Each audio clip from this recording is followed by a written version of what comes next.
चलो कंटिन्यू करते हैं, रिवाइज करेंगे फटाफट थोड़ा सा और उसके बाद फिर हम आगे का लेक्चर लेंगे। हमने आपको बताया था कि आपको क्या क्या करना है।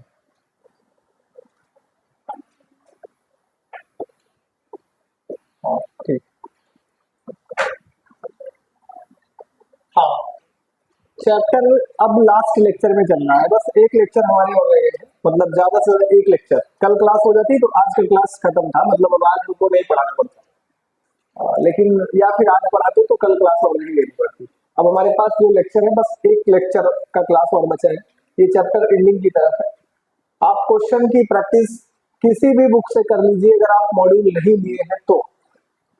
अगर आप लिए हैं तो वो बहुत बेस्ट बात है, नहीं लिए हैं तो आप किसी भी बुक से क्वेश्चन की प्रैक्टिस उतनी कर लीजिए जितना मैंने पढ़ाया। यहाँ से जो वेटेज है माइक्रोस्पोरोजेनेसिस, मेगास्पोरोजेनेसिस, साथ साथ में आपका पॉलन ग्रेन, पॉलिनेशन, और इसके बाद मैंने जो आपको पढ़ाया है इंडोस्पर्म। इंडोस्पर्म से भी क्वेश्चंस बन सकते हैं, मतलब कुछ कहा नहीं जा सकता, इन सबसे क्वेश्चंस आपको पीवाईक्यूज में मिलेंगे, इन सबसे क्वेश्चन बने हुए, समझ रहे हैं ना। तो आपको टेंशन नहीं लेना है, बस थोड़ा सा अपने आप को जागरूक रखना है और पढ़ाई की तरफ ध्यान देना है। मैं आपको बता रहा था इसके पहले हम जो पढ़ रहे थे वो टॉपिक क्या था हमारा, हमने पढ़ा था पॉलिनेशन, माइक्रोस्पोरोजेनेसिस, मेगास्पोरोजेनेसिस। उसके बाद मैंने आपको क्या पढ़ा दिया था, मैं पढ़ा रहा था डबल फर्टिलाइजेशन ना, याद करो, बताया था ना डबल फर्टिलाइजेशन। मैंने बताया था कि दो मेल गैमीट एंट्री करते हैं पॉलन ट्यूब की हेल्प से 2 सेल स्टेज में, one male gamete fuse to egg cell, another one fuse to polar nuclei, secondary nucleus को फ्यूज करता है। Egg cell after syngamy and fertilization form embryo, while as secondary nucleus जो बीच में होता है polar nuclei develop to form primary endosperm nucleus. समझ पाए थे इतना? इतने में किसी कोई कंफ्यूजन है? नहीं। इसके बाद मैंने आपको बताया था कि जो प्राइमरी इंडोस्पर्म है वो डेवलप होकर के इंडोस्पर्म बना लेता है, जो एम्ब्रियो है वो क्या है, वो डेवलप होकर के सीड के फॉर्म में बाद में फुल ओव्यूल, पूरा ओव्यूल सीड के फॉर्म में कन्वर्ट हो जाता है। तो जो एम्ब्रियो है उसको फूडिंग देने के लिए, उसको न्यूट्रिशन देने का काम कौन करता है, सेंट्रल न्यूक्लियस से बना हुआ endosperm. Endosperm are responsible for providing to nutrition of developing embryo. इतनी बात बताई थी आपको। इसके बाद हम जब इतना पढ़ लिए थे तो अगर आपको थोड़ा नहीं समझ में आ रहा हो, दिमाग में ना चल रहा हो, एक बार मैं और थोड़ा सा 1 मिनट में रिवाइज करूंगा, आप समझ सकते हैं तो समझ लीजिए, नहीं तो आगे बार बार समय नहीं मिलेगा समझने का। देखो जो चीजें निकल जाती हैं वो उसी समय आपको अच्छे से समझना है। ये आपकी 3 सेल्स है और ये आपकी 2 सेल्स है और यहाँ पर आपकी एक सेल है। मैंने बताया था इन सेल्स को हम क्या नाम देते हैं, आप बताएंगे क्या? हाँ, सिनर्जिड सेल। इनको हम कहेंगे एंटीपोडल सेल, और ये सेल जो है इसको हम क्या कहेंगे, एग सेल। इतनी बात समझ में आई? मेल गैमीट एंट्री करेगा, इसको जब फ्यूज करेगा तो यहाँ पर बन जाएगा जाइगोट। क्या बनेगा? जाइगोट, और जाइगोट कन्वर्ट हो जाएगा कहां पर, एम्ब्रियो में। कोई समस्या? जबकि जब ये दोनों फ्यूज हो जाएंगे, फर्टिलाइजेशन से पहले ये खुद ही फ्यूज होकर के सेकेंडरी न्यूक्लियस बना लेते हैं, फिर फर्टिलाइजेशन होता है तो ये फ्यूज होते हैं, ये बनाता है प्राइमरी इंडोस्पर्म न्यूक्लियस, और फाइनली ये डेवलप होकर के बना लेता है इंडोस्पर्म। क्या बना लेता है? इंडोस्पर्म। इतनी बात आपको समझा दिया था, कोई कंफ्यूजन नहीं था।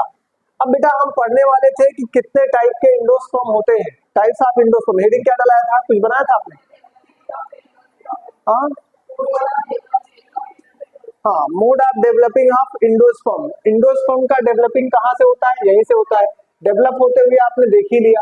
अब इंडोस्पर्म के जो टाइप्स हैं वो कितने टाइप के हैं, मैंने आपको बताया था 2 टाइप्स ऑफ डेवलपिंग इंडोस्पर्म। ठीक है ना, 2 टाइप का इंडोस्पर्म होता है मोड के बेस पर। एक को हम कहते हैं सेलुलर, दूसरे को हम बोलते हैं न्यूक्लियर। पहले न्यूक्लियर पढ़ना है, फिर क्या पढ़ना है, सेलुलर। सीक्वेंस ठीक है तो कंटिन्यू करते हैं आगे। हमने पढ़ाया था पहले को हम पढ़ेंगे क्या, सेलुलर, और दूसरा फिर क्या पढ़ेंगे, न्यूक्लियर टाइप का इंडोस्पर्म। ठीक है, मैंने आपको बताया था बच्चों, ध्यान दो, मैंने बताया था सेलुलर, सबसे पहले न्यूक्लियर बताया था आपको। क्या बताया था? न्यूक्लियर।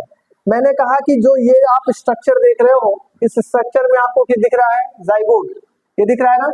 अब बेटा ये जो जाइगोट है, आपको यहीं पर मैं मोड ऑफ डेवलपिंग एंडोस्पर्म में दो टाइप पहले बता देता हूं। एक को हम क्या कहते हैं? न्यूक्लियर। एक अपना क्या है? न्यूक्लियर। और दूसरा क्या है? सेलुलर। दो टाइप का सेलुलर। हाँ, ये आपका दो टाइप का डेवलपिंग एंडोस्पर्म है। बेटा होता क्या है? ये दोनों बनते किससे है? जाइगोट के ट्रांसवर्स डिवीजन से। किससे बनते हैं? जाइगोट के ट्रांसवर्स डिवीजन से। समझो, जो आपने ये देखा था डायग्राम, इस डायग्राम में आपको क्या दिखा था? यहां पर था ये दोनों सेल सिनर्जिड सेल, यहां पर कौन था? Egg cell. एग सेल के फ्यूजन के बाद बन जाएगा कौन? जाइगोट। कौन बन जाएगा? जाइगोट। बहुत बेसिक समझा रहा हूँ, एकदम छोटे बच्चों की तरह समझा रहा हूँ। आप अब नहीं समझ पाएंगे तो आपको बॉटनी अब समझ में नहीं आने वाला है, इसलिए थोड़ा सा ध्यान दीजिए। ये एग सेल क्या है? मैं इस एग सेल से क्या बना रहा हूँ? जाइगोट। मैं इस स्ट्रक्चर को यहाँ पर दिखा रहा हूँ। कोई समस्या है आपको? नहीं। इसको आप समझ सकते हैं ना, ये जाइगोट है, इसके अंदर ये न्यूक्लियस है। ये क्या है? जाइगोट है। अब ये बच्चों जो जाइगोट है, ये जाइगोट करता है ट्रांसवर्स डिवीजन। क्या करता है? Transverse division. ये जाइगोट ट्रांसवर्स डिवीजन, अभी ये फेट आपको इंडोस्पर्म आगे पढ़ाएंगे तो उसमें काम आएगा। ये ट्रांसवर्स डिवीजन करके दो सेल्स बनाता है। एक का नाम है, नीचे वाली सेल्स का नाम होता है एम्ब्रियो। नीचे ऊपर का क्या मतलब है? बायोलॉजी में आपको मैंने बताया था, दो इंड है, एक चैलेंजर इंड है, दूसरा क्या है ओविल में? माइक्रोपिलर इंड है। समझ में आया ना? तो आप देखेंगे माइक्रोपिलर इंड की तरफ ऑलवेज आपको दिखेगा एक सेल्स जो मतलब डेवलप होती है, ये डेवलप होकर के बनाती है सस्पेंसर सेल। और नीचे की तरफ जो डेवलप होता हुआ सेल दिख रहा है, इसको हम बोलते हैं, इसको बोलते हैं एम्ब्रियोनल सेल। क्या बोलते हैं? Embryonal cell. नीचे ऊपर मत समझिए, आप इतना समझिए कि जब जाइगोट ट्रांसवर्स डिवीजन करता है और दो सेल बना लेता है, तो जो माइक्रोपिलर रीजन की सेल है, माइक्रोपिलर रीजन की जो सेल है, वो डेवलप होकर के क्या बनाता है? एग सेल नहीं यार, एग सेल का यहाँ पर कोई रीजन नहीं है, एग सेल का कंसेप्ट छोड़ दो। आपको मैंने बताया कि जब ये ट्रांसवर्स डिवीजन हो जाएगा एम्ब्रियो के अंदर, दो सेल्स बनेंगी। चैलेजल इंड की तरफ जो सेल है, जो चैलेजा की तरफ है, ये इस सेल को जो चैलेजा की तरफ होगी उसे हम एम्ब्रियोनल सेल बोलेंगे। क्या बोलेंगे? Embryonal cell. और जो माइक्रोपाइल की तरफ होगी उसको हम बोलेंगे सस्पेंसर सेल। क्या बोलेंगे? Suspensor cell. समझ लो, इसका नाम है सस्पेंसर सेल। और जो नीचे की तरफ दिख रहा है, मतलब नीचे बोले तो चैलेजल इंड की तरफ, इसमें मैं चैलेजा नीचे दिखा रहा हूँ, अगर एनसीईआरटी ने भी दिखाया इसलिए मैं दिखा रहा हूँ। नीचे की तरफ जो सेल होगी उसको बोलेंगे एम्ब्रियोनल सेल। क्या बोलेंगे? Embryonal cell. Embryonal cell present on chalazal end while as suspensor cell present on micropylar end. समझ गए? नहीं समझ गए? कौन डेवलप हो रहा है? ये जाइगोट। जाइगोट में क्या हो रहा है? Transverse division. जाइगोट में क्या हुआ? Transverse division. तो ये एम्ब्रियो, अभी एम्ब्रियो का डेवलपमेंट आपको सीखना है इसी में, तो अभी मैं इसको बताऊंगा। पहले स्टेप बाय स्टेप आप एक एक पॉइंट करके न्यूक्लियर और सेलुलर दोनों एंडोस्पर्म को समझ लीजिए। लिखिए, दो पॉइंट लिखिए। पहले आपको बताया था ना, नंबर एक लिख लो न्यूक्लियर, मोड ऑफ डेवलपमेंट में नंबर एक न्यूक्लियर, और नंबर दो क्या है? सेलुलर। न्यूक्लियर और नंबर दो सेलुलर। न्यूक्लियर, नंबर दो सेलुलर। नोट करो, पहला nuclear,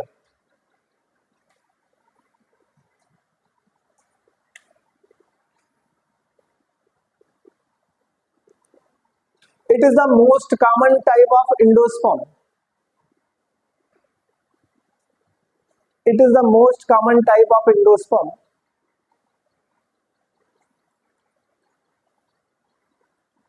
formed by most common type of endosperm formed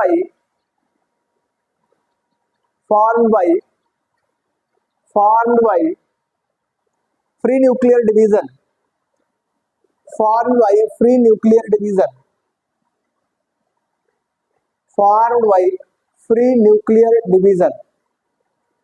लिखा? इसको हम क्या बोलते हैं? Cellular endosperm. क्या बोलते हैं? Nuclear, sorry not cellular. हाँ, इसको हम बोलेंगे न्यूक्लियर इंडोस्पर्म। देखो आपको ये डायग्राम बना के दिखा रहा हूं, इसमें इस टाइप के इंडोस्पर्म में ये जो टाइप ऑफ इंडोस्पर्म है इसमें आप देखेंगे कि क्या हो रहा है, इसमें बस और बस कैरियोकाइनेसिस हो रहा है, मल्टीपल कैरियोकाइनेसिस यहां लिख सकते हैं। यहां पर होता है मल्टीपल कैरियोकाइनेसिस, कैरियोकाइनेसिस। और मल्टीपल कैरियोकाइनेसिस से बनेगा क्या, इधर एक इंडोस्पर्मस सेल बन जाएगी जिसके अंदर ढेर सारे न्यूक्लियस दिखेंगे, लेकिन यहाँ पर सेल्स नहीं दिखेगी। क्यों? क्योंकि यहाँ पर फ्री न्यूक्लियर डिवीजन हो रहा है। क्या हो रहा है? Free nuclear division. और फ्री न्यूक्लियर डिवीजन के द्वारा जो कंटेंट बन रहा है उसमें सेल्स नहीं है, बस और बस न्यूक्लियस है। आपने देखा होगा एग्जाम्पल नारियल, मैंने कोकोनट का एग्जाम्पल दिया था। जो कोकोनट का वाटर है वो इसका बेस्ट एग्जाम्पल है। कोकोनट वाटर में पहले मल्टीपल कैरियोकाइनेसिस होता है, फ्री न्यूक्लियर डिवीजन।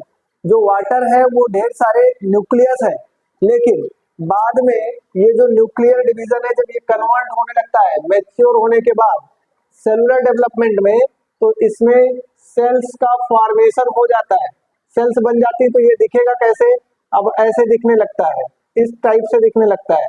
मतलब कि इसमें एक एक सेल बन जाती है न्यूक्लियस के ऊपर, और फिर ये कन्वर्ट हो जाता है व्हाइट कलर के उस सब्सटेंस में जिसे तुम कोकोनट फ्रूट समझते हो, और वही जो है उसी को कर्नल बोलते हैं। क्या बोलते हैं? Kernel, kernel. तो आप kernel is the eating part of coconut, जिसे आप चबा चबा के खाते हैं, वो कर्नल है, ये व्हाइट कलर का पार्ट है। और आप क्या देख रहे हैं यहाँ पर, पहले जो डेवलपमेंट देखा ये क्या, कैसा डेवलपमेंट है? न्यूक्लियर टाइप का। फिर बाद में आपने देखा कि इसी के ऊपर और मैच्योरेशन होने के बाद सेल्स का डेवलपमेंट हो गया, तो इसे हम बोलेंगे सेलुलर टाइप का इंडोस्पर्म। और इसका बेस्ट एग्जांपल मैंने क्या बताया आपको, कोकोनट। समझ गए ना? तो आपने पहला लिख लिया न्यूक्लियर टाइप, दूसरा लिखना cellular type, cellular type. In this type of development, in this type of development, karyokinesis and cytokinesis, karyokinesis and cytokinesis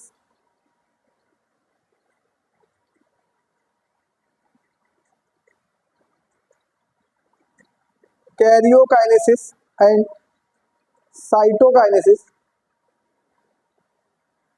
both division are simultaneously, दोनों बराबर बराबर होंगे।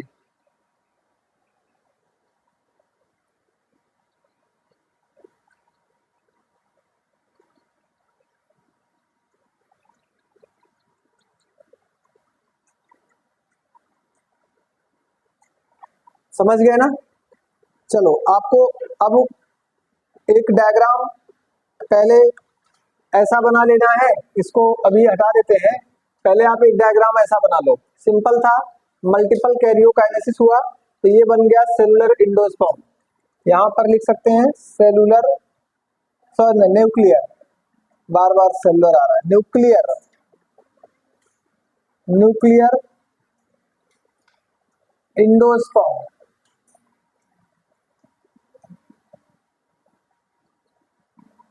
और यहाँ पर आप ऐसा बनाएंगे डायग्राम, एक सेल थी, इसके अंदर न्यूक्लियस था, ऐसा डिवीजन हुआ, और डिवीजन होकर के जाइगोट के अंदर कुछ ऐसा कंडीशन बना, ये बन गया, और इसमें 2 सेल बन गई, फिर से डिवीजन हुआ, 4 सेल बन गई, इस टाइप से मल्टीपल सेल बन गई।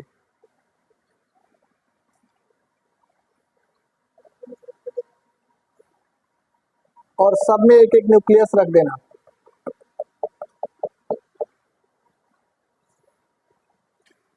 इसमें आप लिखेंगे कैरियोकाइनेसिस एंड साइटोकाइनेसिस, साइटोकाइनेसिस दोनों एक साथ देखने को मिल रहा है। और ये फाइनली बन रहा है कौन सा इंडोस्पर्म? सेलुलर।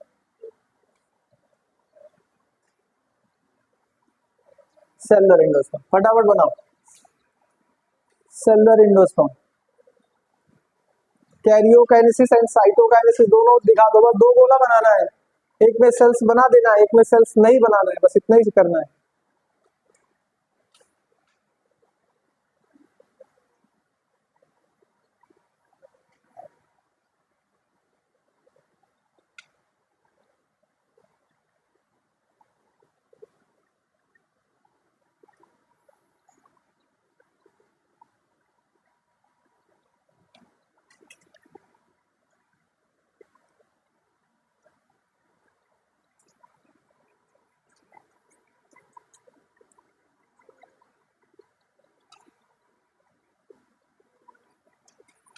उसमें कैरियोकाइनेसिस साइटोकाइनेसिस दोनों दिखा दो, मतलब क्योंकि सेल डिवीजन और न्यूक्लियर डिवीजन दोनों हो रहा है, दोनों होकर के बन रहा है, दो सेल दो न्यूक्लियस, फिर यहाँ पर मल्टीपल सेल मल्टीपल न्यूक्लियस, और इसे हम सेलुलर एंडोस्पर्म कहेंगे, इसे हम न्यूक्लियर एंडोस्पर्म कहेंगे।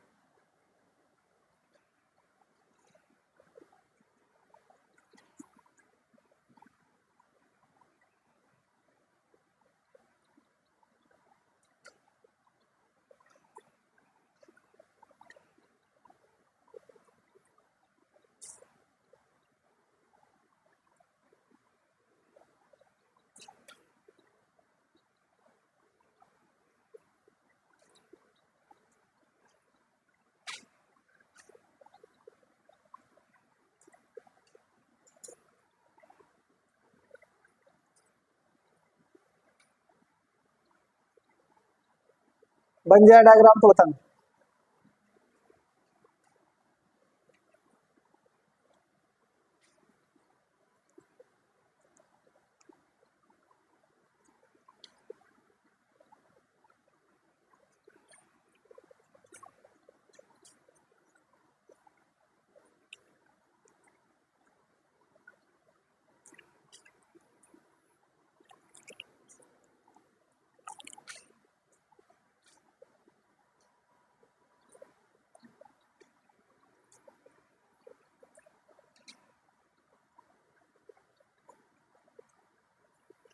बन गया, चलो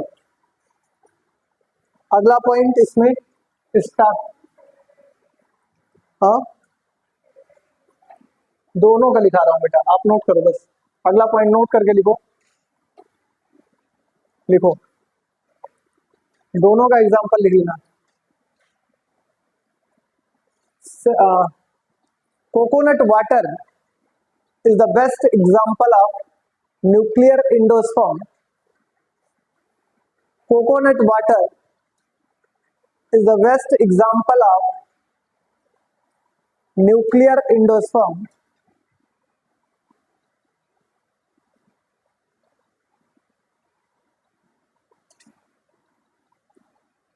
Coconut water is the best example of nuclear endosperm, while as its white substance, bracket में लिखेंगे कर्नल, KERNAL, क्वेश्चन आते हैं कभी कभार, while as its white substance are best example of cellular endosperm. Cellular endosperm का बढ़िया example है।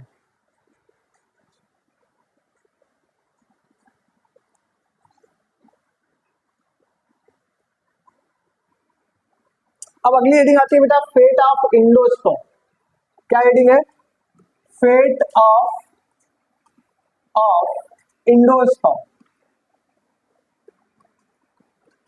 Endosperm की भाग्य में क्या है? फेट मतलब भाग्य, किस्मत।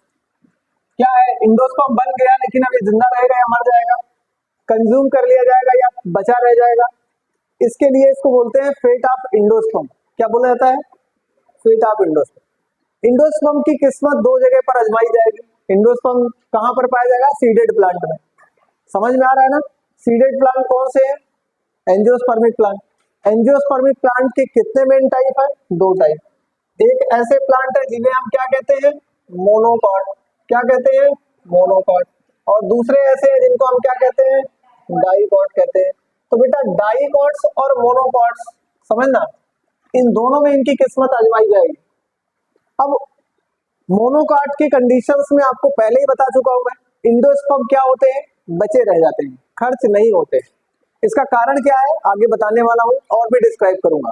तो इन the case of monocots, monocots plant में, या sorry in the case of, ये लिखा है monocot, in the case of monocot, अगर हम मोनोकॉट की बात करते हैं तो वो इंडोस्पर्मस होते हैं। उनके सीड कैसे होते हैं, सीड आर इंडोस्पर्मस। कैसे होंगे बच्चों, इंडोस्पर्मस होंगे। इनके सीड इंडोस्पर्मस होते हैं, मतलब इनमें इंडोस्पर्म पाया जाएगा, समझ रहे हैं ना। इनको आप एल्ब्यूमिनस भी बोलते हैं, एक दूसरे टर्म में क्या बोला जाता है, albuminous, albuminous we can say also. यहां पर हम कहेंगे डाइकॉट की अगर बात करें तो डाइकॉट में सीड आर इक्स एल्ब्यूमिनस, मतलब नॉन इंडोस्पर्मस। यहां पर सीड कैसे होंगे बच्चों, नॉन इंडोस्पर्मस होते हैं। कैसे होते हैं, नॉन इंडोस्पर्मस होते हैं। अब आपको इसके एग्जाम्पल भी मैं बता चुका हूं आगे, लेकिन अभी लिखाऊंगा जब मैं सीड पढ़ाऊंगा तो वहां पे दो स्टेटमेंट के क्वेश्चन आते हैं कि कौन कौन से ऐसे डायरेक्ट पूछ लिया जाता है, all monocots are endospermous, all dicots are endospermous, some dicots are endospermous, some monocots are endospermous, ऐसे स्टेटमेंट बना के आते हैं। मैं अभी क्लियर कराऊंगा आपका वो क्वेश्चन। अभी इतना समझो तुम कि फेट ऑफ इंडोस्पर्म के पास दो ऑप्शन है, दो मतलब दो ही रास्ता है। एक जगह ऐसी है जहां पे पूरा खर्च हो जाएगा, बचेगा नहीं, वो कहां पर, डाइकॉट्स में। मोनोकॉट्स के केस में क्या होता है, इंडोस्पर्म में इंडोस्पर्म रह जाता है, मतलब बचा रह जाता है। इसका कारण है क्या, वो मैं आगे आगे अभी डेवलपमेंट में आपको कराने वाला हूँ। तो आप इतना समझ गए होंगे, आप इसी को लिखिए फेट ऑफ इंडोस्पर्म, फिर मैं इसका कारण बताता हूँ। पहले हेडिंग बनाओ, fate of endosperm, fate of endosperm लिख लिया ना। In the case of monocot,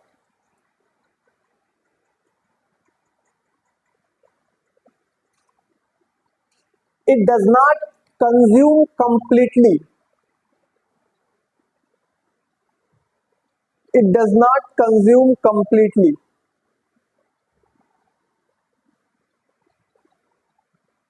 while as, जबकि in the case of dicot,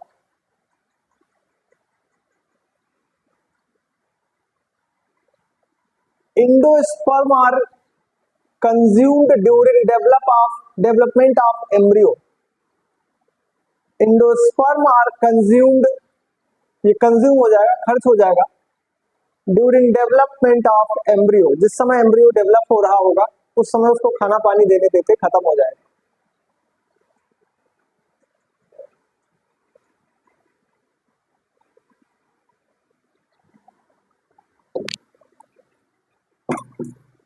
क्या हो जाएगा बेटा, खत्म हो जाएगा। तो आप अगला पॉइंट नोट करेंगे, ये फेट ऑफ इंडोस्पर्म हो गया। ध्यान देंगे एम्ब्रियो डेवलपमेंट। अब मैं एम्ब्रियो का डेवलपमेंट आपको सिखाऊंगा और ये बताऊंगा यहाँ पे कि काहे के लिए खर्च होता है या काहे के लिए बचा रह जाता है, मोनोकॉट में क्यों बचा रह जाता है और डाइकॉट में क्यों नहीं बचा रह जाता है, ये दोनों कारण मैं बताऊंगा। देखो बेटा अगला पॉइंट है अपना, लिखो अगला हेडिंग बना लो, अगली हेडिंग एम्ब्रियो डेवलपमेंट। मैं एम्ब्रियो डेवलपमेंट आपको बताऊं, embryo development, embryo development, development समझो।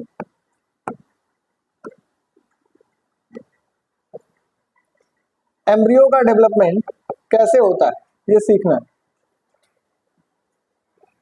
आपको पता है कॉमन सी बात कि आपने ऐसा ओव्यूल पढ़ा था कि नहीं पढ़ा था, सबने पढ़ा था। इसमें यहां पर क्या था, मैं बता रहा हूं कि बस जाइगोट, आप इतना समझो। यहां पर क्या बन गया था, जाइगोट बन गया था ना। फ्यूजन के बाद एक सेल से बना था कि नहीं बना था, बन गया था।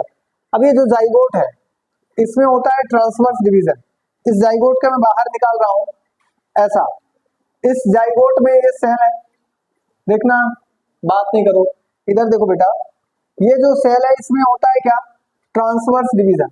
क्या होता है, ट्रांसवर्स डिवीजन। ट्रांसवर्स डिवीजन समझते हैं ना, आपने ट्रांसवर्स डिवीजन और कहां पर पढ़ा था अभी एंथर में, आपने एंथर में पढ़ा था ट्रांसवर्स डिवीजन होता है, यहां पर होता है ट्रांसवर्स डिवीजन।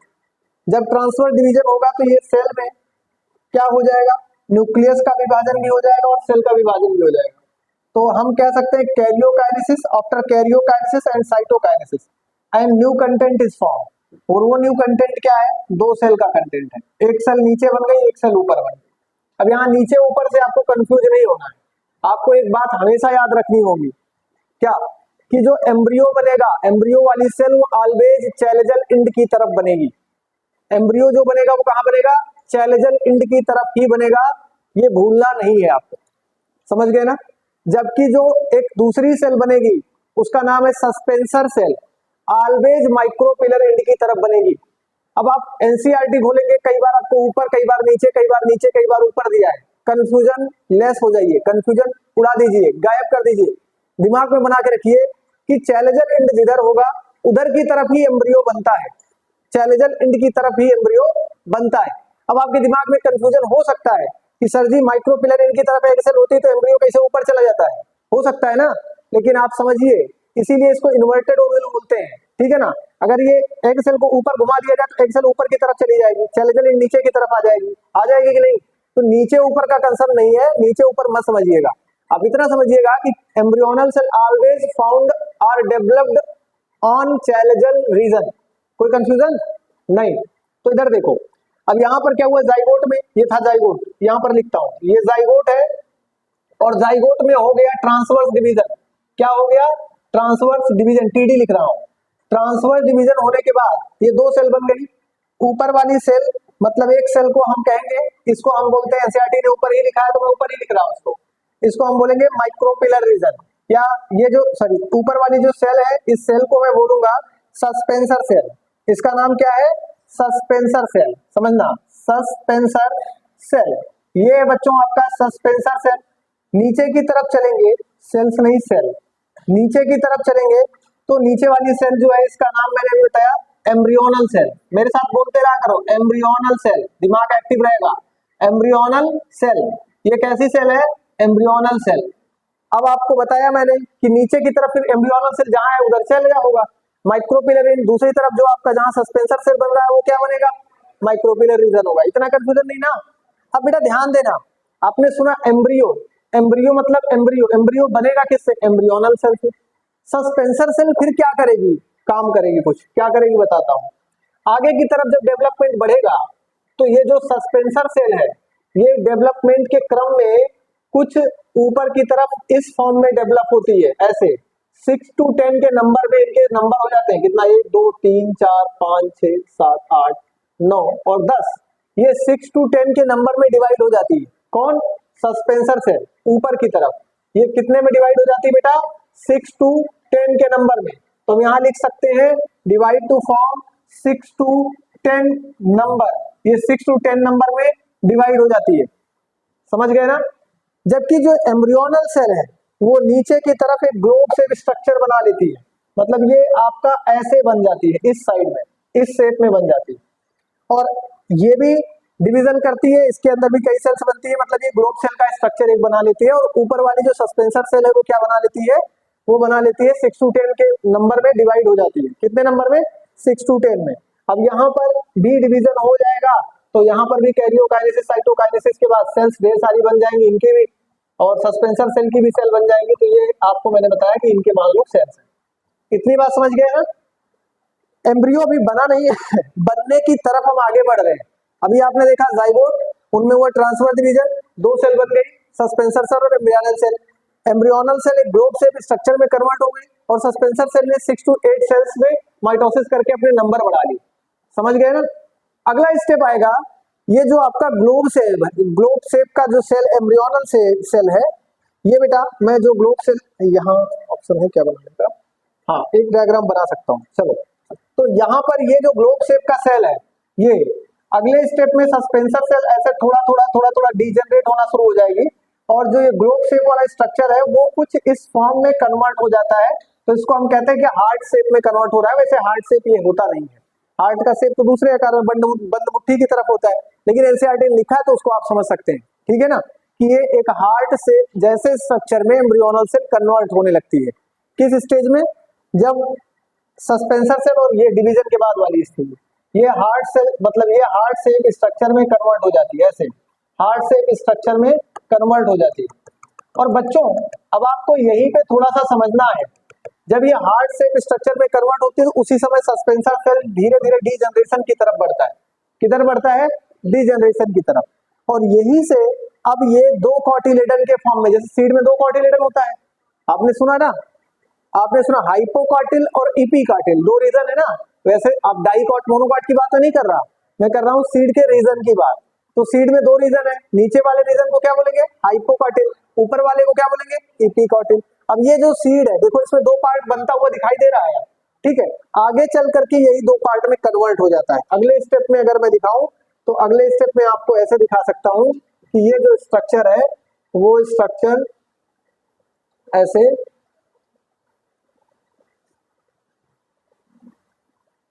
ऐसे दो फॉर्म में कन्वर्ट हो जाता है, ये दो कॉटिलेडन बन जाते हैं। और यही स्ट्रक्चर फाइनली आप और अच्छे से देखें तो आपको मैं बहुत बार बना के दिखाया हूँ, बीन शेप स्ट्रक्चर में कन्वर्ट हो जाता है, जिसे तुम सीड कहते हो। निचले हिस्से को क्या बोलते हो? निचले वाले को हाइपोकॉटिल। क्या बोलते हो? हाइपोकॉटिल। और ऊपर वाले हिस्से को क्या बोलते हो? इपीकॉटिल।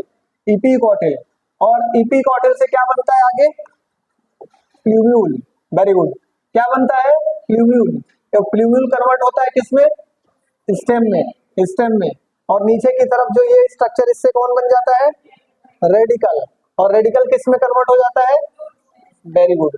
नीचे वाले हाइपोकॉटिल से निकलता है रेडिकल, और रेडिकल, ये रेडिकल है, और radicle is converted into root. ये रूट में बाद में डेवलप होकर कन्वर्ट हो जाता है। आप समझ गए कि नहीं समझ गए? समझ गए। अब आपको ये पता चल गया होगा सीड कैसे बनता है। पता चला कि नहीं चला, ये बताओ।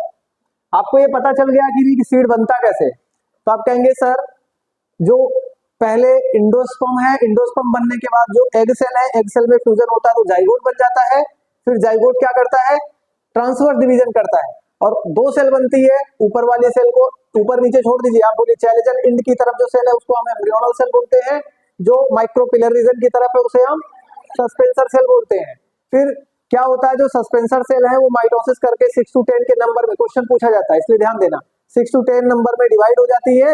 जबकि जो एम्ब्रियोनल सेल है वो डेवलप होकर के हार्ट शेप स्ट्रक्चर, देन फिर से वो एक ऐसा डाइकॉटिलेडनस स्ट्रक्चर बनाती है, देन वो एक डेवलप होकर के सीड के फॉर्म में कन्वर्ट हो जाती है।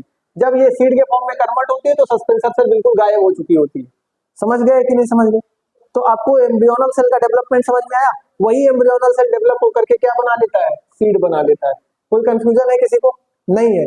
अगर नहीं है तो आप बहुत अच्छे और बहुत प्यारे बच्चे हैं, अगर है तो उनसे भी अच्छे और उनसे भी प्यारे हैं। तो आपको डायग्राम बनाना पड़ेगा और इसको सीखना पड़ेगा। डायग्राम कहाँ है? यहाँ है। आप ऐसा छोटा सा डायग्राम बनाते चल चलिए, और कोई इसमें बहुत बड़ी बात नहीं है। आपको ये मैंने एकदम बेसिक से समझाने के लिए बनाया है, आप इसको बना सकते हैं। फिर यहाँ पर जाइगोट है, ट्रांसफर डिवीजन करके दो सेल में, सस्पेंसर सेल, एम्ब्रियोनल सेल, और ये वाला आपका एम्ब्रियोनल सेल है। सबके नाम कर लीजिए फटाफट। ये आपकी जो सेल है इसको हम एम्ब्रियोनल सेल कहेंगे, एम्ब्रियोनल सेल है।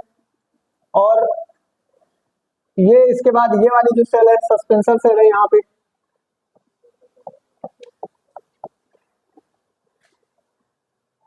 और ये वाली एम्ब्रियोनल सेल है।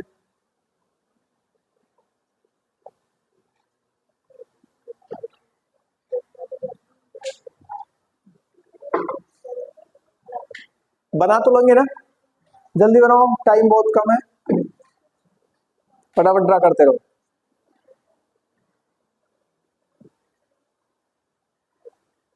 एसी ऑन कर लेना था पीछे वाली भी, तुम लोग भी एसी के मजे नहीं ले रहे हो, पंखा के मजा ले रहे हो, क्या ही बताएं आप। आती नहीं क्या? नहीं, कुछ देर तक ऑन करोगे, जब आधे एक घंटे, और गेट बंद रखोगे, विंडो बंद रखोगे, तब ना वैक्यूम बनेगा। आप ऐसे करते हैं, गेट खोल के रखते हैं तो आपको फील ही नहीं होगा। ऑन कर लो ना, क्यों ऑफ कर दिया? ऑन कर ले। चलो बेटा जल्दी ड्रा करो, फटाफट बनाओ।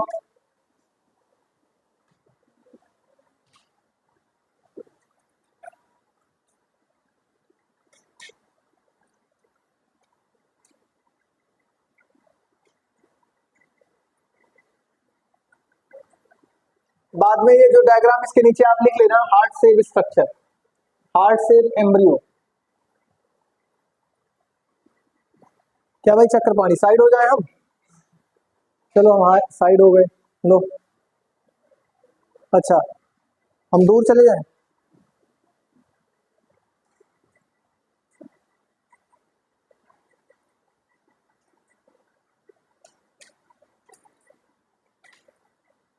इसको भी मत लिखना जो फेट ऑफ एंडोस्पर्म, नहीं तो यहाँ से लिखना शुरू कर दो, क्योंकि तुम बहुत समझदार बच्चा हो, हमको बहुत तुम्हारी समझदारी पर कोई संदेह नहीं।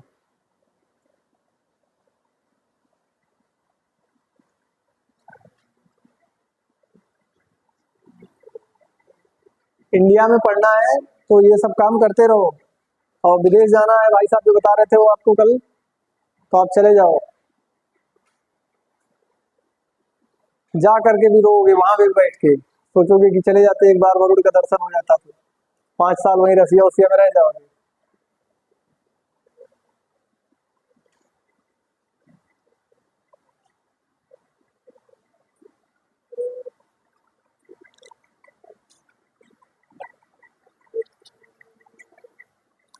घर से दूर रहना एक बहुत बड़ा दंड है, ये छोटी मोटी बात नहीं है भाई ये। कुछ दिन तो अच्छा लगेगा।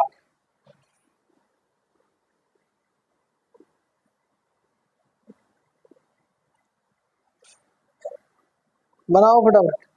बन गया बेटा?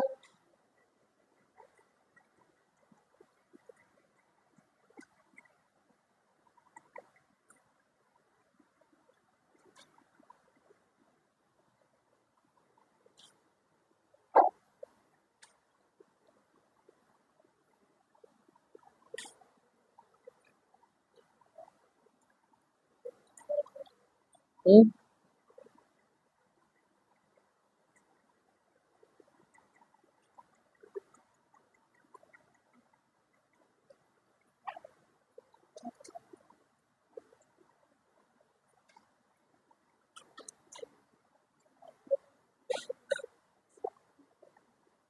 हाँ स्लाइड चेंज करें। बना लिया सबने? ठीक है, बन गया सबका। सस्पेंसर सेल और एम्ब्रियोनल सेल लिखा है और कुछ नहीं लिखा कारण पे। ये आप इसको बना लीजिए, ये आपका है, और यहाँ डीजनरेट होता हुआ सस्पेंसर सेल दिखा दीजिए। ये डेवलप हो जाएगा, किसके फॉर्म में कन्वर्ट हो जाएगा? रूट के फॉर्म में बाद में यही कन्वर्ट होता है, कोलियोराइजा वगैरह बनाता है मोनोकॉट्स में। और ये आपके दोनों स्ट्रक्चर हाइपोकॉटिल और इपीकॉटिल है।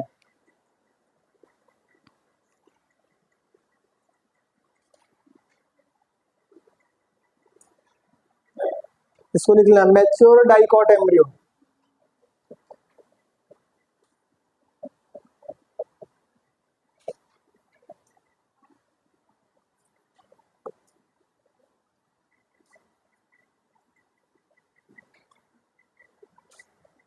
ये आपका रेडिकल बाद में कन्वर्ट हो जाता है इपीकॉटिल, ऊपर वाले लाइन कोलियोप्टाइल, कोलियोप्टाइल से प्लूम्यूल, और इधर की तरफ से रेडिकल। ये तो मैंने आपको पढ़ा रखा है मॉर्फोलॉजी ऑफ फ्लावरिंग प्लांट में। पढ़ाया कि नहीं पढ़ाया?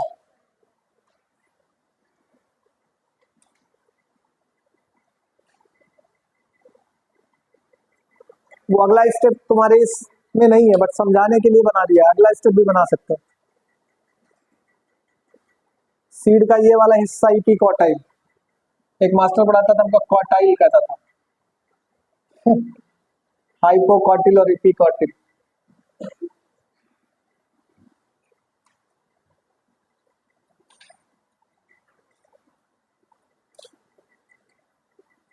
एक ऑफ एंडोस्पर्म के बाद अगली रीडिंग है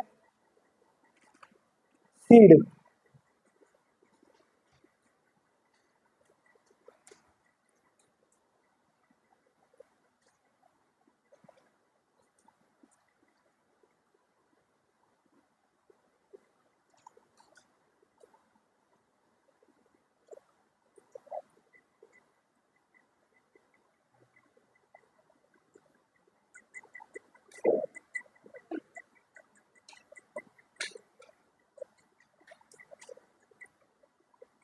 बन गया?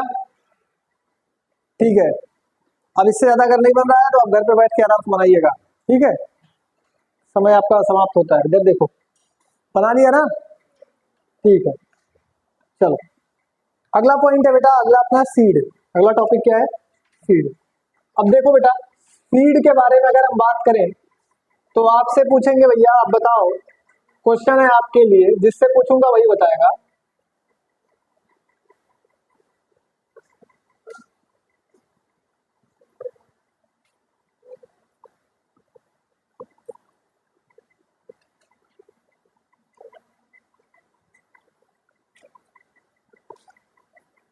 चलो ए बी सी और डी फॉर डॉग, तो आपको किसके साथ रहना है ये आप बताएंगे जिससे पूछेंगे। हाँ चलो तुम खड़े हो जाओ, आप बताओ। Seed is formed from the development of which, इनमें से ऑप्शन कौन से सही है, सीड किससे बनता है? वेरी गुड, इनका आंसर सही है गलत है? बैठ जाओ। कितने लोग इनके आंसर के साथ में हैं, जरा आप बताओ। और कुछ लोग नहीं भी हैं, नहीं सब लोग इनके साथ हैं, ठीक है। जब चक्रपाणी ने कह दिया कि गुरुजी ये सही कह रहे हैं तो इनकी बात एकदम सही है, फाइनल है। चलो भाई इनकी बात बिल्कुल सही है, आंसर क्या सही है, ओव्यूल। तो हम कहेंगे developed ovule is converted into seed, ripened ovary or developed ovary is converted into fruit, ठीक है ना, and ovary wall is converted into fruit wall, ठीक है ना, और ओव्यूल वाल और integument is converted into seed testa. तो इतना तो आप जानते ही हैं। तो इसमें हम आज आपको बताने वाले, अब जो बताने वाले हैं वो ये बताने वाले हैं कि सीड जो है वो किसका किसका मतलब इसके पूर्वज कौन है। तो आप बताएंगे फॉर्म फ्रॉम ओव्यूल, ये किससे बना हुआ है, ओव्यूल का डेवलपमेंट है सीड, ओव्यूल ही कन्वर्ट हो जाता है किसमें, सीड में। अब मैंने आपको बताया कि ओव्यूल में दो टाइप के ओव्यूल हैं, एक ऐसे हैं जिसे हम कहते हैं इंडोस्पर्मस है, कैसे हैं, इंडोस्पर्मस है, और दूसरा ओव्यूल कैसा है, नॉन इंडोस्पर्मस है, कैसा है, नॉन इंडोस्पर्मस है, समझना, नॉन इंडोस्पर्मस और इंडोस्पर्मस। अब इसको मैंने आपको बताया कि जो इंडोस्पर्मस है इनको ही हम क्या और कहते हैं, एल्ब्यूमिनस कहते हैं, क्या कहते हैं, एल्ब्यूमिनस, हाँ ये एल्ब्यूमिनस है। और हम नॉन इंडोस्पर्मस को क्या बोलते हैं, एक्स एल्ब्यूमिनस, क्या बोलते हैं, एक्स एल्ब्यूमिनस बोलते हैं, समझना। ये एल्ब्यूमिन या इंडोस्पर्म दोनों एक ही बात है, इंडोस्पर्म की बात कर रहे हैं। अब इसमें मैंने बताया कि कुछ ऐसे प्लांट ग्रुप हैं जहां पर इंडोस्पर्म पाया जाएगा और कुछ ऐसे प्लांट ग्रुप हैं जहां पर इंडोस्पर्म नहीं पाया जाएगा। कौन से ऐसे प्लांट ग्रुप है जहां पर पाया जाएगा, आपको बता चुका हूं। कौन ऐसे प्लांट ग्रुप है, मोनोकॉट्स, वेरी गुड, मोनोकॉट्स ये ऐसे प्लांट ग्रुप हैं जहां पर आपको इंडोस्पर्म देखने को मिलेगा, प्रेजेंट होगा, लिख दिया ना, प्रेजेंट होगा कि नहीं होगा, होगा। और डाइकॉट्स ऐसे ग्रुप ऑफ प्लांट्स हैं जहां पर आपको इंडोस्पर्म क्या देखने को मिलेगा, एब्सेंट, क्या देखने को मिलेगा, एब्सेंट होगा। लेकिन क्या ये दोनों स्टेटमेंट करेक्ट हैं, पूरे पूरे करेक्ट हैं क्या, नहीं, हाँ आप कहेंगे कि maximum endospermic plants are non endospermous, मतलब एक्स एल्ब्यूमिनस, ज्यादातर डाइकोटिलेडनल प्लांट ऐसे हैं जो क्या है, इंडोस्पर्म नहीं रखते, but some exceptions are present, इनके कुछ एक्सेप्शन हैं। जैसे कि मैंने आपको बताया था एक सीड है जिसका नाम है, कौन सा है, ऑर्किड। ऑर्किड एक ऐसा सीड है जो क्या है, मोनोकॉट है, मोनोकॉट है, मोनोकॉट में इंडोस्पर्म पाया जाता है, लेकिन ऑर्किड एक ऐसा सीड है जहां पर इंडोस्पर्म नहीं पाया जाता। कैस्टर एक ऐसा प्लांट है, मैं आपका डाइकॉट की बात कर रहा था, आप ऑर्किड बताए जा रहे हैं हमको।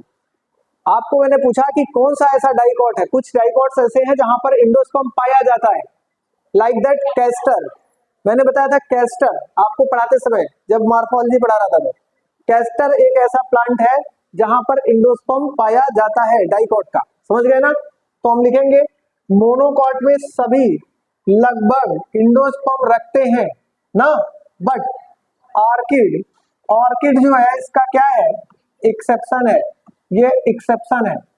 डाइकॉट में लगभग सभी में इंडोस्पर्म नहीं पाए जाते, बट कैस्टर ऐसा प्लांट है जहां पर इंडोस्पर्म देखने को मिलता है। इतनी बात समझ में आई कि नहीं आई? आ गई। अब आपसे जो क्वेश्चन पूछा जाएगा वो इसी तरह से पूछा जाएगा कि भाई इसमें से कौन ऐसा है जो इंडोस्पर्मस है, कौन नॉन इंडोस्पर्मस है। पहला तो ये सिंपल क्वेश्चन हो गया। दूसरा और सिंपल अगर पूछा जाए साधारण क्वेश्चन तो भाई आपसे कुछ एग्जांपल देके क्वेश्चन पूछ सकता है। पी, बीन, बीन और आपका साइसर, चना, साइसर एरिटिनम चना बोलते हैं इसको, बीन, पी और भी जो भी पल्सेस क्रॉप है जो डाइकॉट्स है। क्वेश्चन पूछा जाएगा, ऑप्शन दे देगा, 4 ऑप्शन दे देगा, इसमें एक कैस्टर भी रख देगा और पूछ लेगा इसमें से कौन ऐसा डाइकॉट है जो इंडोस्पर्मस है। तो आप बताएंगे कि ये सभी नॉन इंडोस्पर्मस है, बट कैस्टर इसका कैसा है, इंडोस्पर्मस। ये क्वेश्चन के तो कई रूप हैं, है ना, वो अपने रूप में कभी भी आ सकता है। ऐसा नहीं है कि आपको जो मन करे वही जो आपने पढ़ा है एकदम लाइन टू लाइन वही वाला आएगा। क्वेश्चन तो अपने रूप बदलते रहता है। आपको पहचानना, अरे आप ही है, हम तो आपसे मिल चुके हैं, लेकिन उस समय आपका रूप दूसरी तरह से दिखता था, इस समय आप दूसरी तरह से दिखते हैं। क्वेश्चन कभी बच्चा बन के आएगा तुम्हारे सामने, कभी जवान यंग बन के और कभी बूढ़ा बन के आएगा। दो स्थिति में तो आप क्वेश्चन को परास्त कर देते हो, जब वो बच्चा बन के आता है और या बूढ़ा बन के आता है। लेकिन जब क्वेश्चन अपनी ताकत में फुल एनर्जी के साथ तुम्हारे साथ प्रेजेंट होता है तो उस समय तुम बूढ़े बन जाते हो। समझ में आया? हाथ कपने लगता है, गर्दन हिलने लगती है और तुम्हारी समझ काम करना बंद कर देती है। ठीक है, तो इसलिए बेटा ये तो क्वेश्चन का एक प्रारूप है छोटे बच्चे की तरह। वो पूछेगा कि डाइकॉट्स में, तो अब बता देंगे हाँ सर डाइकॉट बताए थे कि सभी जो है वो नॉन इंडोस्पर्मस होते हैं, बस कैस्टर है जो इंडोस्पर्मस होता है। बट इसने 5 एग्जांपल दे दिए, इसमें से एक पहचानना है तो आप पहचान सकते हो। फिर इसमें से आपके मन में कंफ्यूजन आ सकता है, यार पी, बीन, साइसर, इस सब के बारे में तो सर ने कुछ बताया ही नहीं था।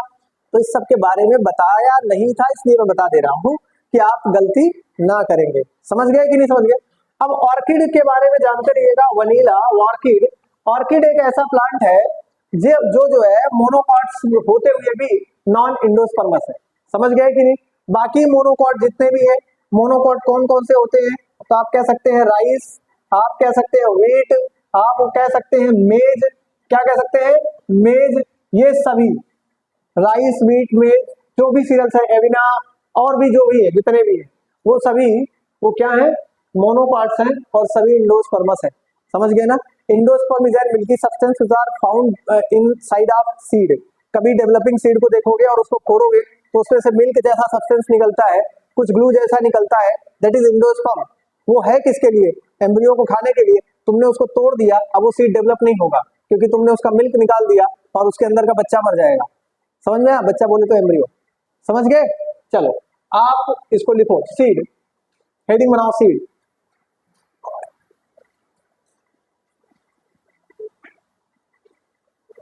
Ovule is developed into seed. Ovule is developed into seed. Ovule is developed into seed. Ovule is seed में कन्वर्ट होगा। Ovule is developed into seed. किसमें कन्वर्ट होगा बेटा? सीड में। Monocots are endospermous or albuminous। Monocots के जो endosperm है are endospermous are albuminous except orchid, orchid को छोड़ करके, एक्सेप्ट ऑर्किड, एक्सेप्ट छोड़ करके, except orchid, while as dicots are X albuminous or non-endospermous, X albuminous or non-endospermous,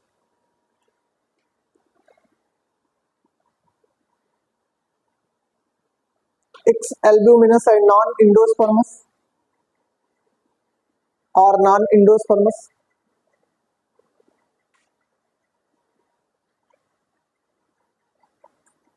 except castor, castor, अब assertion reason में अगर आपसे 2 स्टेटमेंट पूछे जाएंगे तो गलत नहीं करोगे ना। आपसे 2 स्टेटमेंट इस तरह से पूछा जा सकता है, all dicots are endospermous, statement सही या गलत?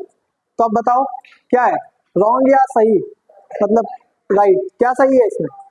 रॉन्ग है, क्योंकि इसका एग्जांपल क्या है, कैस्टर एक्सेप्शन है। All monocots are endospermous, wrong है या राइट? रॉन्ग है, because orchid is an exception. आपसे क्वेश्चन पूछा जा सकता है कि most of the dicots are non endospermous but some exception are present, कुछ एक्सेप्शन है, तो स्टेटमेंट सही है। समझ गए ना। इसी तरह से आपसे मोनोकार्ड का भी क्वेश्चन पूछा जा सकता है कि all monocots are endospermous but some exceptions are present, तो आप बताएंगे हाँ सही स्टेटमेंट। स्टेटमेंट 4 तरह से आ सकता है, तो चारों आपको ध्यान देना है, गलत नहीं करेंगे। समझ गए ना। अगला पॉइंट है बेटा पेरिस्पर्म। Perisperm, perisperm, perisperm.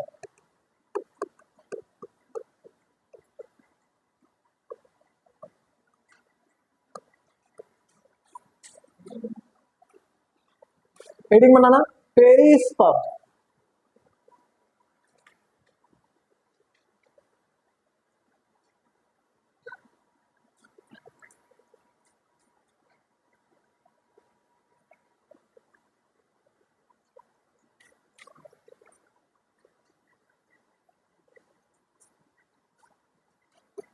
आपको एक वर्ड मैंने आपको सिखाया था, याद होगा करके, न्यूसेलस। कितने लोगों को याद है? न्यूसेलस याद है ना, वेरी गुड, ठीक है। आपको याद होगा मैंने आपको एक डायग्राम ऐसा बताया था, ध्यान दो, ऐसा एक डायग्राम बताया था। मैंने कहा था कि ये डेवलपिंग एम्ब्रियो के पहले का सबसे पहला वाला डायग्राम था, मेगास्पोरोजेंसिस जब पढ़ा रहा था। इसके अंदर ढेर सारे पैरेन्काइमेटा सेल्स पाए जाते हैं। हाँ, और इसमें जो कि पैरेन्काइमेटा सेल्स मिल करके बनाते हैं एक स्ट्रक्चर जिसे हम क्या कहते हैं, न्यूसेलस। बताया था ना, न्यूसेलस। और मैंने ये कहा था कि जो न्यूसेलस है ये धीरे धीरे डीजनरेट हो जाता है, जब एम्ब्रियोसाइट बन जाता है तो न्यूसेलस बिकम डीजनरेट, ये धीरे धीरे क्या हो जाएगा, डीजनरेट हो जाएगा। लेकिन बेटा कुछ ऐसे सीड हैं जहां पर न्यूसेलस डीजनरेट नहीं होता, जहां पर कंप्लीटली डीजनरेट नहीं होता। कहां पर? Completely not degenerate. तो जहां पर कंप्लीटली डीजनरेशन नहीं होगा, कंप्लीटली नॉट डीजनरेट, तो वहां पर क्या होगा, ये एंडोस्पर्म रह जाता है, मतलब सॉरी न्यूसेलस रह जाता है। ऐसे वाले सीड को हम पेरिस्पर्मिक सीड कहते हैं। क्या कहते हैं? Perispermic seed. जहां पर न्यूसेलस रह जाता है, कंप्लीटली डीजनरेट नहीं होता, इस टाइप के सीड को इसको हम पेरिस्पर्म कहने लगते हैं। क्या कहते हैं इसको? पेरिस्पर्म। और ऐसे सीड जिनमें पेरिस्पर्म पाया जाता है, मतलब न्यूसेलस बेल डेवलप, क्या कहें कि वेल कंप्लीटेड नॉन डीजनरेट, मतलब ये कंप्लीटली डीजनरेट नहीं हुआ होता, तो ऐसे सीड को हम पेरिस्पर्म, मतलब ऐसे सीड को कहेंगे कि इसके अंदर पेरिस्पर्म पाया जा रहा है, और ऐसे सीड का नाम होगा पेरिस्पर्मिक सीड। क्या कहलाता है इसको? Perispermic seed. तो ये हो गया पेरिस्पर्मिक सीड। और इतने पे ही बात नहीं खत्म होती, जो क्वेश्चन आएगा उसमें 2 क्वेश्चन इस पे पूछे जाएंगे। पहला क्वेश्चन ये है कि perisperm is the part of किसका? इंटेगुमेंट का, एम्ब्रियोसैक का, ओव्यूल का, न्यूसेलस का। तो आप क्या बताएंगे? Perisperm is developed from nucellus. ठीक है ना, कंप्लीट डीजनरेट नहीं होगा तो बन जाएगा किससे? न्यूसेलर सेल से। दूसरा क्वेश्चन यहां पर पूछा जा सकता है कि ये पेरिस्पर्मिक सीड के example, which example are related to perispermic seed, या इन विच, इनमें से, which are related to perisperm, कौन पेरिस्पर्म से रिलेटेड है, या कहां पर ऐसा सीड पाया जाता है। तो बेटा याद रखना 3 एग्जाम्पल इसके, एक है कैस्टर, कौन सा? कैस्टर। दूसरा एग्जाम्पल याद रखना वीट, कौन है? वीट। और तीसरा एग्जाम्पल याद रखना, सबसे इंपॉर्टेंट मोस्ट एग्जाम्पल, जो आप पाइपर नाइग्रम, आपने काली मिर्च का नाम सुना होगा, सुना है ना, पाइपर नाइग्रम, क्या बोलते हैं? ब्लैक पीपर। तो आप ब्लैक पीपर भी जानते रहिएगा, ब्लैक पीपर, ये आपका ब्लैक पीपर पाइपर नाइग्रम पेरिस्पर्मिक है, वीट ये पेरिस्पर्मिक है, कैस्टर पेरिस्पर्मिक है। ये तीनों क्वेश्चन आपके एनसीईआरटी में है, तीनों के एग्जांपल आपको जानते हैं, ठीक है ना। तो आप पहला पॉइंट नोट करो, पेरिस्पर्म लिखेंगे, पेरिस्पर्म नोट करेंगे, perisperm in which ovule nucellus is not degenerated completely, in which ovule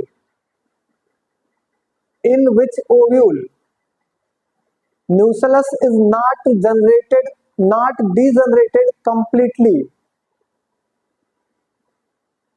not degenerated completely,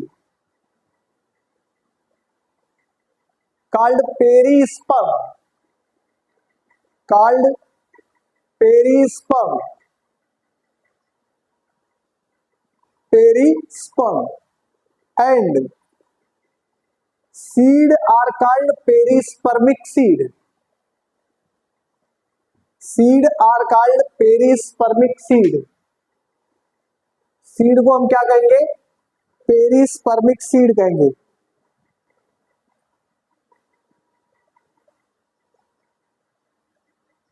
example,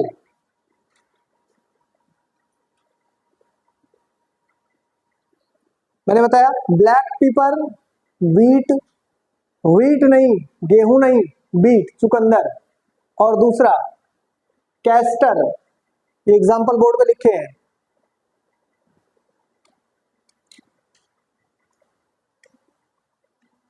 beat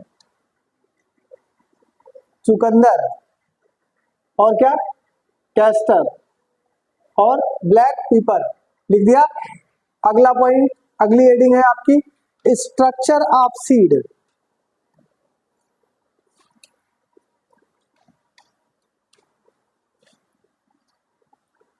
structure of seed heading है।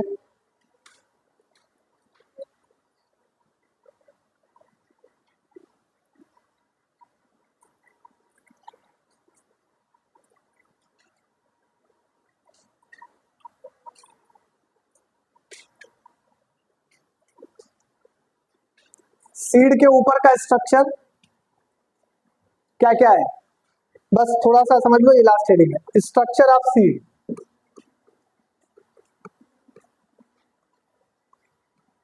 ऑफ सीड, बच्चों अगर स्ट्रक्चर ऑफ सीड की बात करें तो आपको पता है, हम पहले तो आपको ऐसा बता चुके हैं कि ये ओव्यूल है और ये ओव्यूल ही कन्वर्ट हो जाता है किसमें, सीड में।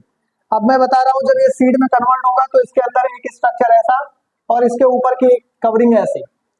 तो बेटा आपको मैंने बताया, अभी अभी याद होगा, अगर आपको याद ही होगा, आपको मैंने बताया कि जो इंटेगुमेंट है, इंटेगुमेंट बोले तो ये वाला पार्ट, ये क्या है, इंटेगुमेंट है। मैंने आपको बताया था इंटेगुमेंट कन्वर्ट हो जाएगा किसमें, सीड कोट में। किसमें कन्वर्ट हो जाएगा, हाँ, integument converted into seed coat. तो ये बेटा सीड टेस्टा कहलाता है। इसको हम क्या कहते हैं, आउटर टेस्टा। ये आपका टेस्टा है, टेस्टा बोले तो outer most protective covering of seed. और अगर इसको ओव्यूल की प्रोटेक्टिव कवरिंग कहेंगे तो वहां पर इंटेगुमेंट कहलाता है। क्या कहलाता है, integument.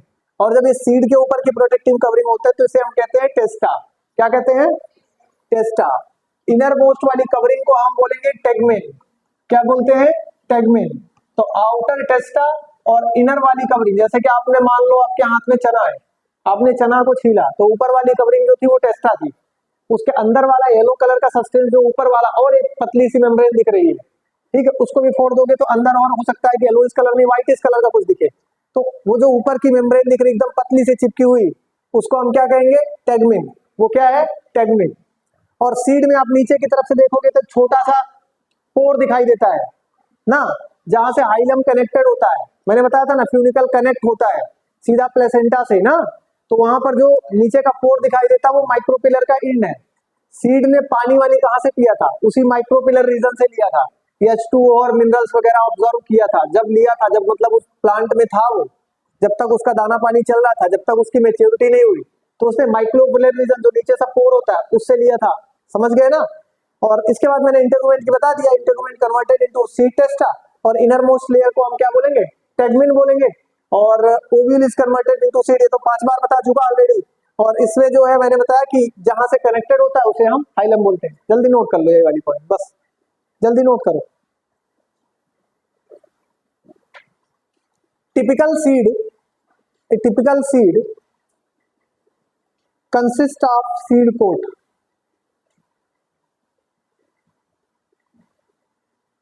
consist of seed coat, seed coat, comma. It formed from integument of ovule.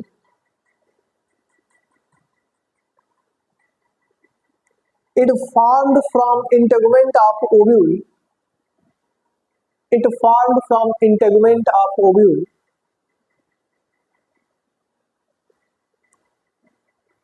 which formed from integument of ovule,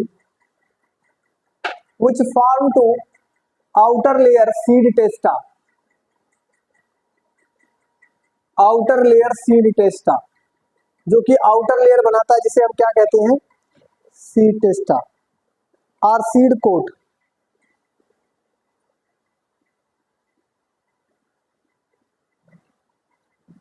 while as inner layer called tegmen, जबकि इनर लेयर को हम क्या बोलेंगे सीड के, tegmen. Inner layer is called tegmen, testa tegmen, लिख लिया ना। Inner layer को क्या बोलेंगे, tegmen। अगला point, testa tegmen। Micropyle on micropylar region and small pore is present. Micropylar region पर एक छोटा सा पोर पाया जाता है।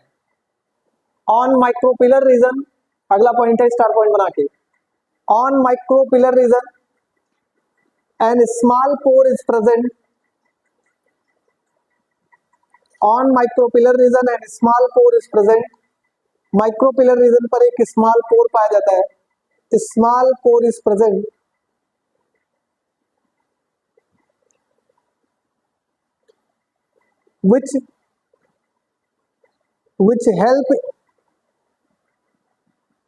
which help or facilitate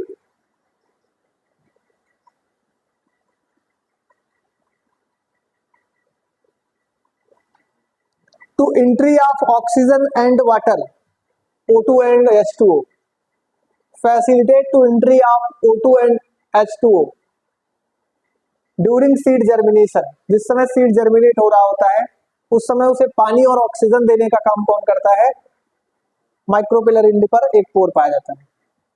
facilitate to O2 and H2O, full stop कर लो, लिख लिया ना। और ये डायग्राम बना लो, और इस डायग्राम के आगे अगर आपको कुछ और भी बनाना हो तो एक डायग्राम ऐसा बना लेना, फाइनली ऐसा। ये तुम्हारा वो वाला दिल नहीं है जो तुम समझ रहे हो, नहीं तो सोचो कि सर ने वो दिल बना दिया। यहां पर पोर पाया जाएगा, ये पोर है जो रिस्पॉन्सिबल है वाटर और ऑक्सीजन के लिए। आप बनाना चाहना तो बना लेना, नहीं बनाना चाहे तो मत बनाना, कोई जबरदस्ती नहीं। इतना बना लो, इतना टेस्टा और टेगमेन दिखा दो बस। इसके बाद कल करेंगे हम, रिवीजन करते रहिए। आपको अब्रॉड कॉलेज जाने की जरूरत नहीं है विदेशों में, ठीक है। आप इंडिया में सब कुछ कर सकते हैं, मेहनत करिए। हर साल 1 लाख बच्चा इंडिया से MBBS कर रहा है, विदेशों में जाके भी आएंगे तो आपको भी यहाँ एग्जाम देना पड़ेगा, इतना आसान नहीं है। हाँ, अगर आप जाना ही चाहते हैं तो जाते रहिए, बट तब भी 140 नंबर की जरूरत है।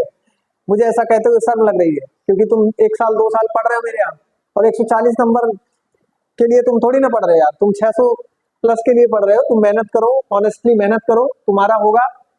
कोई ऐसी लड़ाई है ही नहीं जो इसे जीती नहीं जा सकती। अपने हिस्से की सफलता को छीन लो, रात दिन एक कर दो। 1 साल है, 1 साल में सब कुछ बदल सकता है। पढ़ते रहो, फिर मिलेंगे। जय हिंद, जय बालाजी।